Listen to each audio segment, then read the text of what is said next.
writing effective LTEs and working with print media. That's what we're talking about tonight.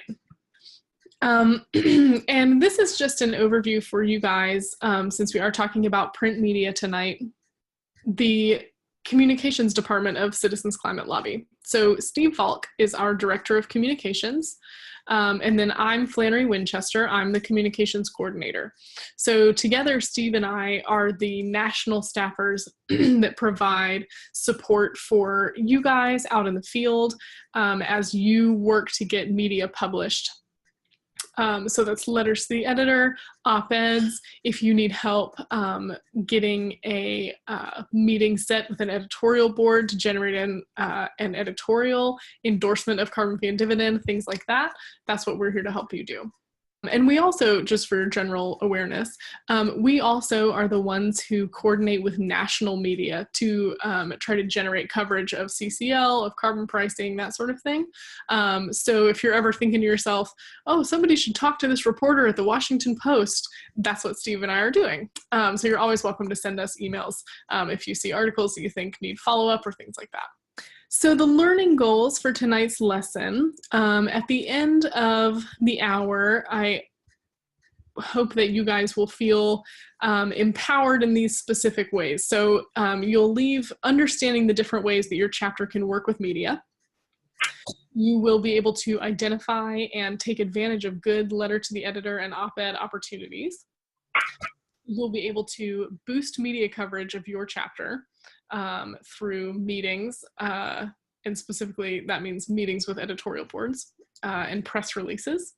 And then you'll also be able to learn more with resources on CCL Community. I'll show you where you can dive a little deeper into each of these topics after tonight. So our agenda tonight, first we'll cover why we work with media, then we'll cover letters to the editor, then we'll break out into our breakout rooms. We'll do a little partner activity around letters to the editor. Then we'll cover op-eds and editorial boards, press releases and resources, and then we'll have some more time for Q&A. We'll jump right in here with why work with print media. So we know for sure that Congress pays attention to local media in their district. This is how Congress really keeps their finger on the pulse of what's going on at home.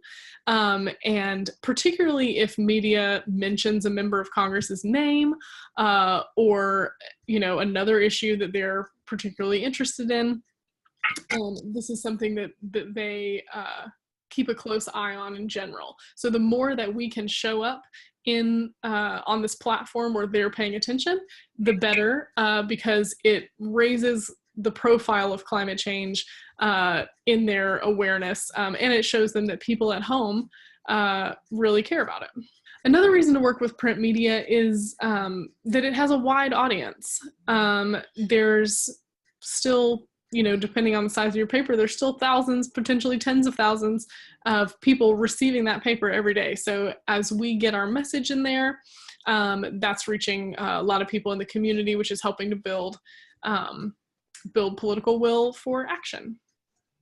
And yeah, so that's the third point there, raising the profile. All of this presence in the in-print media is going to help just boost the topic of climate change for your neighbors, your city council members, your you know, fellow churchgoers, anybody that is in the community, as well as your member of Congress. So it's really a valuable space to be in. And this is just something to kind of give you a marker, 4,223. That's the number of media pieces that CCL volunteers had published last year. So that's huge. And we're, in true CCL fashion, we have always grown just exponentially in terms of the meetings we set, the media we get published, the outreach events we do. So no pressure, but you guys can be part of helping us surge past that number for 2018. So first we'll talk about letters to the editor. A letter to the editor is really just what it sounds like. It's a letter to the editor of your local paper. And the first thing to consider is, when do you write one? So you want to think about letter to the editor opportunities. So newspapers print letters that respond to articles in the newspaper. The way you find these is you read the paper every day, and then you write within a few days of an article being published.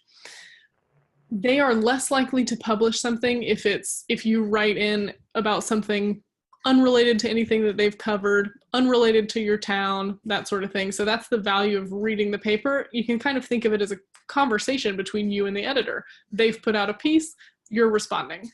And then the way to tell what articles are the most valuable to respond to is you can kind of think of the news hierarchy. So editorials are one of the most valuable things to respond to in your newspaper, because that's coming straight from the either the opinion page, the editor himself or herself, or an editorial board. That really is the voice of the newspaper. So if you're responding to that, that's a good sort of conversation between the people putting out the newspaper and the people reading the newspaper. The next options would be front page stories. That's obviously big news, so you can weigh in there. Staff written columns would be next. Local op-eds, so perspectives being shared by other people in your community. And then on down, things like editorial cartoons, a syndicated columnist, other letters to the editor even, or inside news stories. So if you're looking to determine what's a good opportunity to write, you want to aim for those first few things. Editorials and front page stories are going to be your best options to respond to and increase your likelihood of getting published.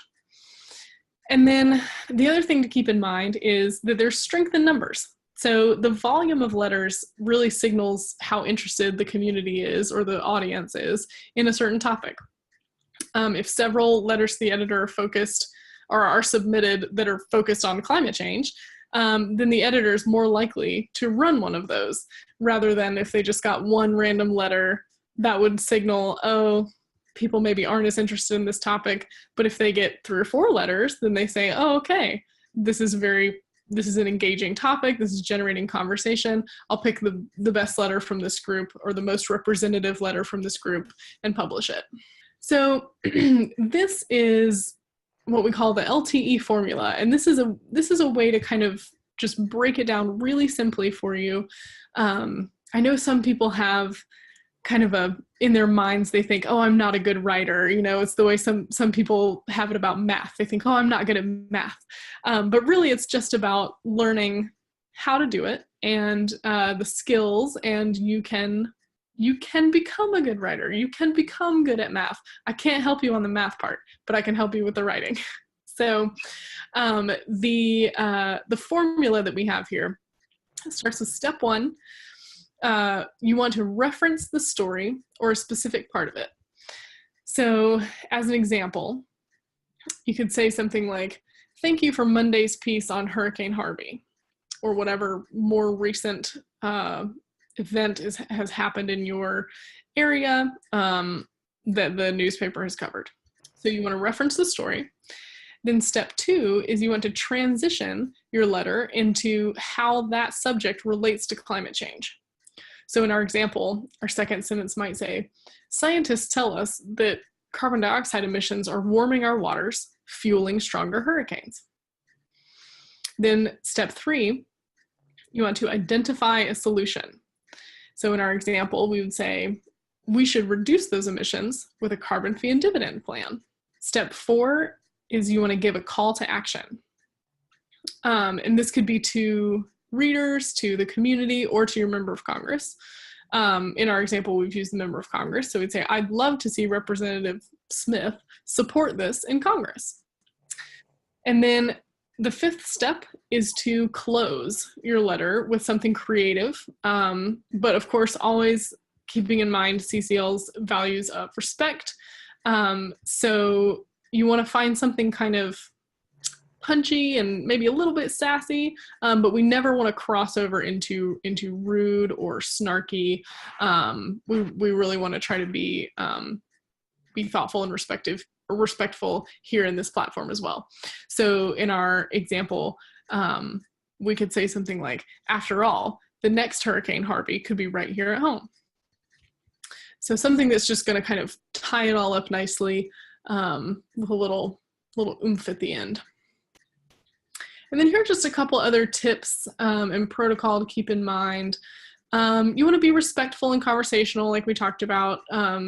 You don't want to turn people off immediately by writing in a way that raises hot button issues. So you might think, well, that's tough because climate change is already sort of a hot button issue, but there are ways to, you can avoid certain buzzwords. You don't want to charge out of the gate saying, oh, all these climate deniers are, dragging our country down, like things like that. You don't want to use those sorts of buzzwords and a tone that is not that's not in keeping with CCL's values.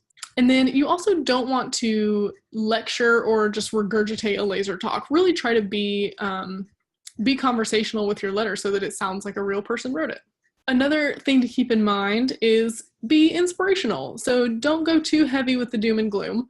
If you do give a dire warning or talk about the, how serious the problem really is, then just make sure that you always couple that with a solution. That helps people not shut down emotionally, mentally, and be more receptive to the idea of taking action and solving climate change rather than just being overwhelmed by it.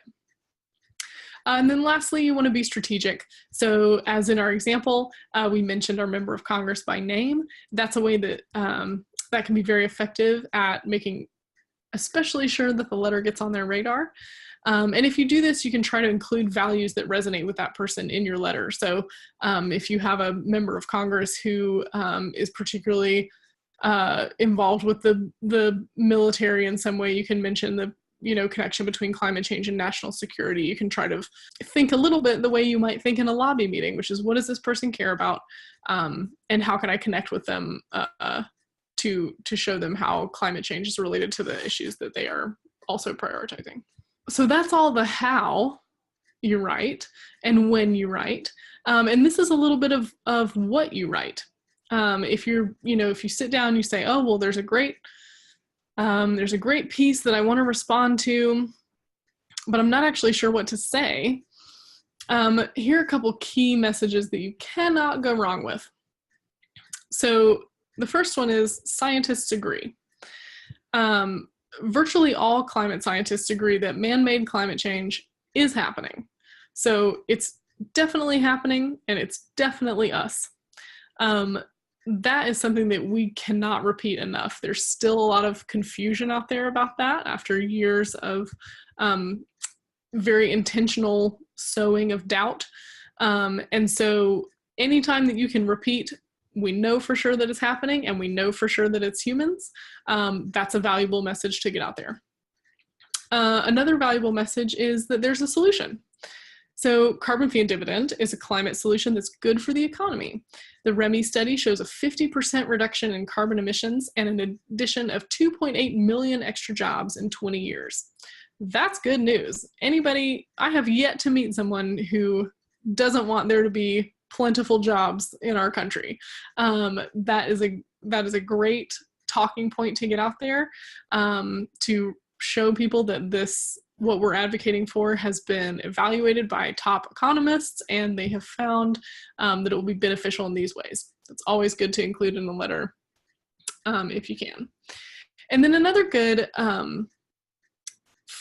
message to include is that conservatives are on board.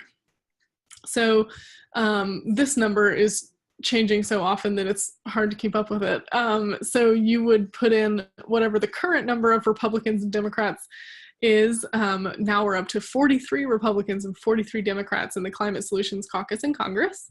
So you can mention that group in your letter as a point of showing that there is consensus being built, there's progress being made, and we just want to see more of that. You could also mention groups like the Climate Leadership Council. Now there's also the Students for Carbon Dividends. There's Americans for Carbon Dividends, groups that are also advocating for a fee and dividend style solution. So here is an example of a letter to the editor that was actually published from one of our folks. So you can see that it starts off acknowledging what it's responding to, which is news that Congress approved almost $8 billion for Hurricane Harvey relief. And then this author makes the pivot to climate change, which is step 2.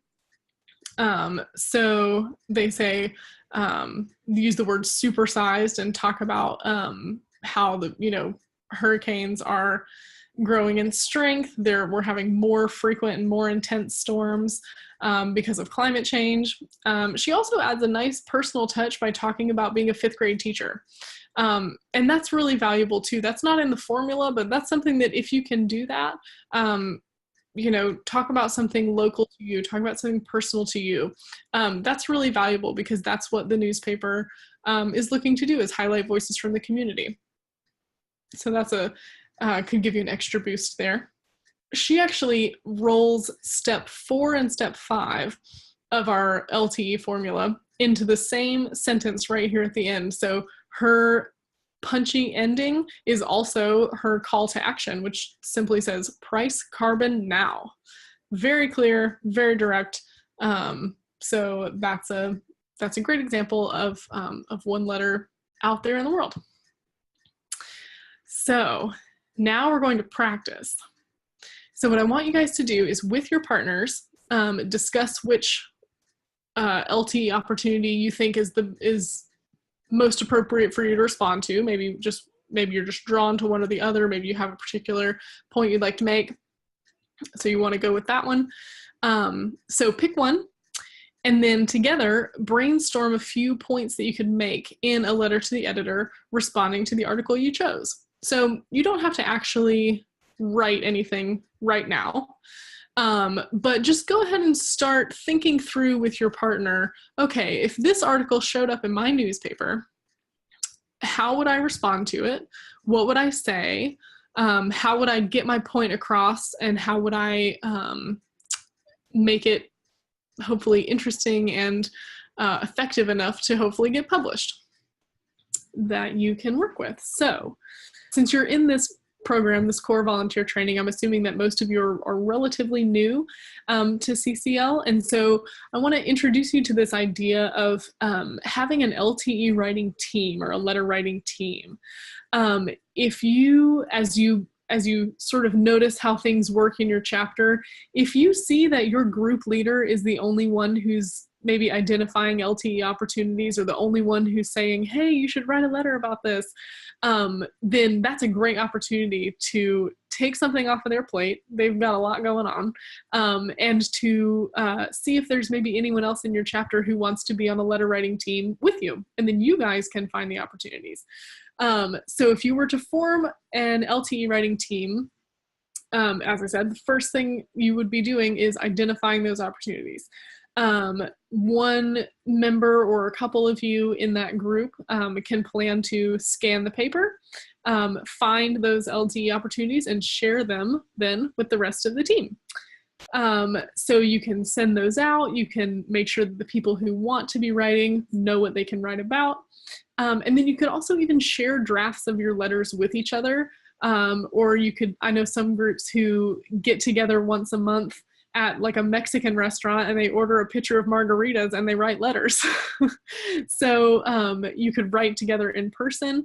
Anything that sounds interesting and fun to you to give you more support with the letter writing. And then all of this is going to help you get more published.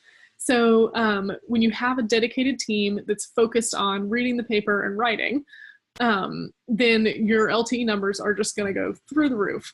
And the key point there is you want to make sure that someone either in your writing team or in your chapter is filing a field report with headquarters about each letter that you get published, so that we know about the success that you're having.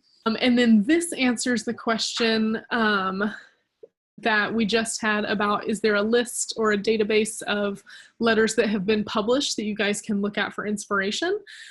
So if you go onto CCL's website and go to the published media section, then this is a you can see editorials, articles, op-eds, TV and radio, and letters to the editor. So if you click on that letters to the editor tab, it will show you the name of the paper, the name of the city, and then the title of the letter. And unfortunately, it's not as sophisticated as being able to have a link and to just take you right there. That would have to be a manual process, and then our IT director would never get anything else done but this page. And so, but what you can do with the information on here is you can just type that into Google, and then should pull it right up. Moving on, the other media opportunities that we'll touch on quickly here are op-eds. So an op-ed really is just like a longer letter to the editor. Letters to the editor are usually 150, 250 words, depending on your paper. Op-eds can be anywhere from 600 to 700 words. So if you want to write an op-ed, similar to an LTE, you have to pick your topic. So you can write about something in the news or something that should be in the news. And you want to keep your topic broad enough that you can write several hundred words about it, but still specific enough that it's newsworthy. So you still kind of want to have a timely hook or a reason to be writing about that when you're writing about it. Op-eds usually take a little more research, a little more writing planning, so that you don't just go off the rails in those 600 words. You want to stay focused, make sure you hit your main points. So I encourage you to read a lot of other articles about the topic so you kind of understand the conversation around it. And then make a 6 or 7 point outline of what you want to say, so you can follow that as you write. And then with an op-ed, you can also suggest a headline. If you are having trouble writing a headline, that's a clue that maybe your piece isn't as focused as it could be. So you should be able to boil it down into a quick, catchy little headline. And other tips for getting your paper's attention are to keep it focused on your local area, and to also drive it home, again, just like the letter to the editor, with a call to action and with a creative closing. And occasionally we send out op-eds from our executive director, Mark Reynolds, to all the groups that they can pitch to their local papers. And so this is one we sent out at the beginning of the year, after the State of the Union. And so on the left is the Winston-Salem Journal picked it up, and then on the right is one, a Spanish language outlet. We actually, we have a Spanish language action team, and they translate a lot of our materials. And so they also pitched the Spanish version of this op-ed. But again, you can also write your own, submit your own, and Steve Valk and I are here to support you if you have any questions or ever want another set of eyes on an op-ed that you're writing. So another way to engage with media is to meet with editorial boards. So the value of this is that when you go in to a meeting, it's actually very similar to a lobby meeting, because you're going in to educate them about our policy, about our organization as well, and then to see if they'd be interested in taking some action around it. So when we're lobbying, we want them to support the legislation, but when we're meeting with an editorial board, what we want them to do is ideally write an editorial endorsing the policy. Which is kind of a big ask because there's not even a bill of carbon fee and dividend in Congress. So to ask them to endorse something that is still kind of theoretical is a big ask, but a lot of newspapers have done it. There are lots of editorial endorsements of carbon fee and dividend out there. So it's a great conversation to have. It's a good thing to forward along your relationship with your newspaper in your town. And to request a meeting, just like with a letter to the editor, you want to watch for a good opportunity. So you want to see what the newspaper's talking about. If there's an editorial or, well, specifically an editorial, since you're going to the editorial board. If there's an editorial that you can make a connection with climate change somehow, then you can reach out, make a little pitch in your email, doing the same kind of thing you would do in a letter to the editor, which is acknowledging article, then connecting it to climate change, and then instead of going through the other steps, then you would just ask if they're available to meet to talk more about these issues, and yeah, learn more about what you guys are doing in the community with your chapter. And then just be prepared to follow up. Newspapers are stretched thin these days. They're understaffed, they're overworked, and so be prepared to send them another nudge email in a week, and maybe if you don't hear after that, a quick voicemail, just to try to close the loop there. And then one other opportunity is to send press releases.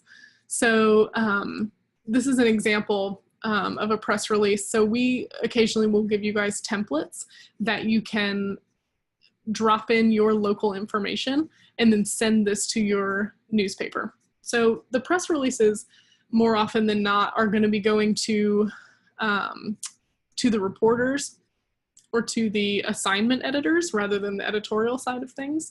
And the purpose of a press release is to say, hey, our chapter or this person in our chapter or something like that has done something newsworthy.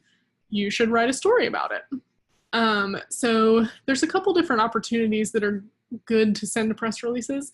One of the best ones is what's shown here in this example, is before people from your chapter go to Washington, D.C. for either our annual conference in June or our Congressional Education Day in November.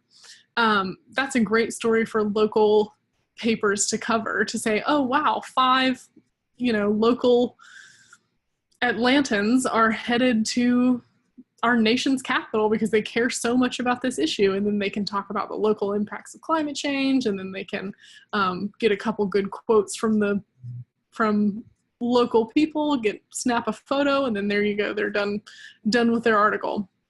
But the press release is the thing that kind of nudges them to understand that opportunity for that article is out there. So the last thing I want to make sure you guys know is that you have a lot of resources available for print media. So we have several webinars that go really deeply into each of these topics that I touched on. So tonight we kind of went broad and not very deep, but there are webinars on CCL Community that go really deep into each topic. So if you think it sounds fun to write a longer piece, to write an op-ed, there's a webinar available that spends this much time talking just about tips for writing an op-ed and how to do it and how to make it effective. Same thing with getting a meeting with an editorial board. So there's lots of chances to dive really deep. And those are on CCL Community if you click on Learn, and then Media Training and the Print Media. Another place where you can go is the Print Media Action Team. So this is kind of the national version of the LTE writing team I was describing for your chapter. So you can share drafts of something that you're working on within the team. You can ask for ideas or help, or maybe you could even look at national media and write a letter to the editor. Someone in my chapter a couple of months ago wrote a letter to the editor and got it published in the New York Times. So dream big. But generally you do want to focus on local media. But anyway, the Print Media Action Team is a great place for support. And again, you can find that on CCL Community. If you go to Connect and then into the Action Teams directory, you'll see Print Media. And then the last resource I want to highlight for you guys is the Media Tip of the Month. So Steve and I record a video that's usually just about 5 minutes long. We try to do one every month. And the idea of that is that if you don't have time to dive into a full hour-long webinar and you just want to hear, okay, what's one thing that I could try that's going to help me do a little better, that I should be thinking about, you can just watch those quick tips, like I said, 5 minutes, and then hopefully that will give you a little boost, give you some inspiration, or some extra information that can help you be more effective. You're on the right-hand side of the slide. There's the email address for Steve Falk, our communications director, and for me, communications coordinator. So if you guys have any questions at all, you're always welcome to reach out to us, and we will support you in your chapter with all of your media efforts. That's what we're here for.